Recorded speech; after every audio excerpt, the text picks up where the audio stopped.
Welcome back.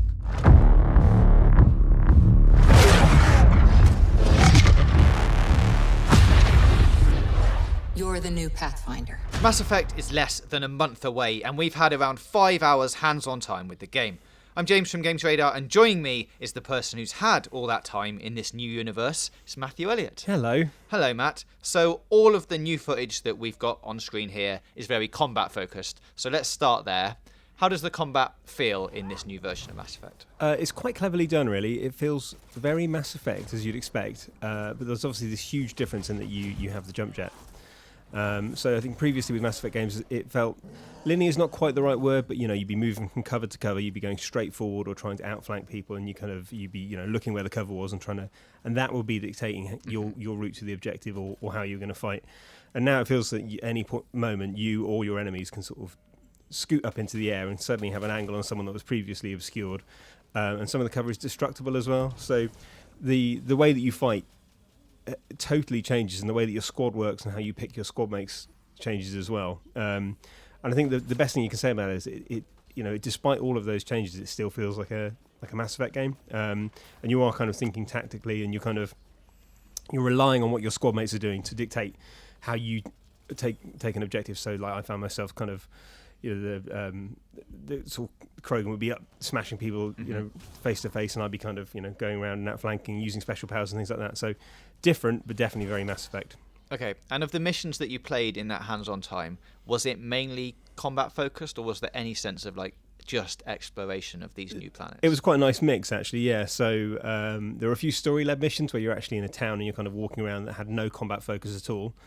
And there was a lot of exploration as well, so you're sort of in the Nomad, going around, going from place to place and looking for stuff. And then there are there are combat specific missions, and there are flashpoints that seem to happen all the time. So if you wanted to, like if you have a planet that you've explored before, you can just drop the Nomad off, drive around, and the chances are that at some point some kind of a fight will be happening, and it often happens between two different factions, and you can just scoot in and sort of practice your headshots and stuff, which feels great.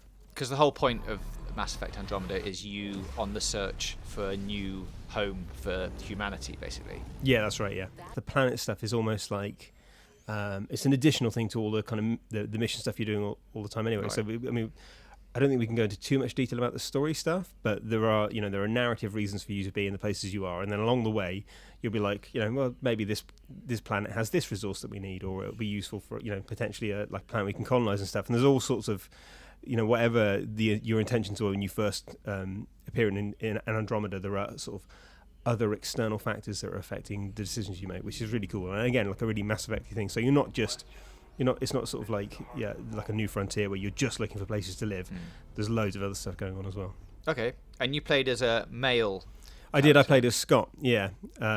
So we kind of came at it from two angles. So Lucas on our US team played as Sarah, and I played as Scott. Yeah, like he's. I think he feels younger than the shepherd that we're used to, because he is younger, and that's part of the story.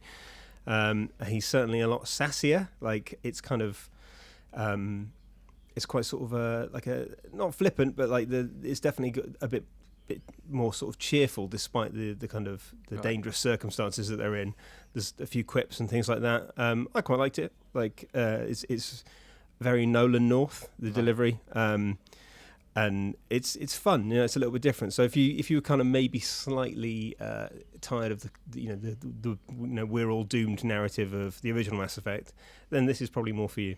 And of course, in this one there are new dialogue options. Did you get a chance to play with them? A little bit, yeah. And that's one of the really exciting things, I think. If you liked the kind of the romance and the story and the kind of the branching narratives of the first three games, this is slightly more nuanced. So you kind of, instead of just having like an obvious like red and blue option, there are it's more advanced, and because of that, I think there's potentially 4 separate different ways every conversation can go when you have the opportunity to sort of to take it that way. And then obviously because of that, it's a far more complex game, so the relationships are more complex, and that to me is like probably the most exciting thing about it, because like it feels like we're kind of moving on and expanding from what Mass Effect used to be, and that's great.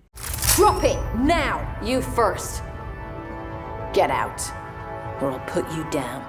Now, you did briefly mention the jump jets and things, and there's obviously a whole load of branching skill trees that we've got in there that you didn't tinker with that much when you were playing it. But I got this like some Destiny vibes from it in the fact that some of the powers are mapped to shoulder buttons and there's now a lot more jumping around. Is that fair? Yeah, I think so. Yeah, it's certainly far more mobile and kind of immediate than perhaps what you'd expect from Mass Effect. So you're accessing powers by hitting the bumpers, which makes it a lot quicker. There's none of the sort of scrolling through the wheel like there used to be, and I think in that respect it probably feels a little bit more kind of twitchy than the tactical combat that we're used to with Mass Effect. But it just works, and you can tinker with them and add whatever you want to the shoulder buttons. I think some of the powers stack as well. So if you play Dragon Age Inquisition, there are some elemental combos you can do where you'll be doing two things at once to, kind of combining your powers, and then it'll have a kind of more destructive effect because of it, which again is like a really nice touch. Slightly different, but loads to play around with, and realistically, like I barely scratched the surface with that because there was loads of other stuff to do. But I can't wait to dig into it and actually find out how it all works.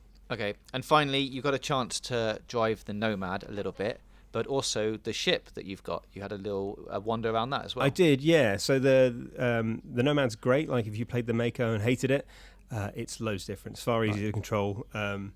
It just feels sort of awesome to sort of scoot it around and zoom it up hills, and it's got like a 6-wheel drive because it has 6 wheels, so you can basically almost drive at vertical surfaces and stuff. So it feels like all the planets are really open for exploration, right. Which is really, really good. And the Tempest as well is just like it's just one of those places you're going to be happy to spend 60 hours on. It's slightly different in the way that you navigate it. There are a few ladders and things like that, so right. Unlike the Normandy, you're not going to have like a 2-minute lift journey while the bottom stage loads, and also the other characters seem to move around in it as well. Okay. So you can track where they are on the map, and they'll be like sort of I was going to say G-chatting you, but they drop you little messages, say like, I'm in the armory or something like that. So it's more dynamic than them just being stuck in a Absolutely, room. Yeah, and that's kind of fun as well, just sort of wondering where they are, and they interact with each other and stuff. Again, that's kind of exactly what you want. If you like a character enough to talk to them, you're interested enough to see how they react to other characters, and there's a lot of that, it seems. And when you were driving around in the Nomad, did you get a sense that the planets were like designed for you to be driving around that ship? Like, is there lots of just open spaces and then interconnected hubs, or is there stuff going on? Yeah, there are. Like they definitely are designed that way. So the one that I sort of spent most of my time exploring had like a dirt track that was kind of your indicator of this is roughly where you should go, and they're kind of poisonous bits that if you went in, and then your vehicle would take damage. So it's not just sort of like a flat landscape where they're going to let you go and do whatever you want. Like it has been crafted to make it more enjoyable, and that's great. Like it sort of still felt like a wild alien place that was full of interesting things to find, but it also didn't feel like I was going to get stuck on a hill. So after 5 hours, still excited? Absolutely, yeah, and it's realistically, it's a difficult game to get a sense of after that amount of time, because the true Mass Effect experience probably begins like 15-20 hours in, when you sort of really know your characters and you care about what happens to them.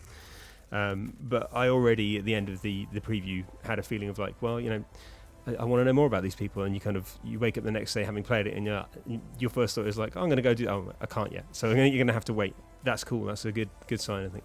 Okay, thanks for that, Matt. Let us know your thoughts about Mass Effect Andromeda in the comments below. Click the boxes to the left for more content from us, and don't forget to hit that big button in the middle to subscribe for more gaming news, reviews, previews and features right here on Games Radar Plus. If you have what it takes to join us, we'll make sure there's a bunk on the Tempest with your name on it.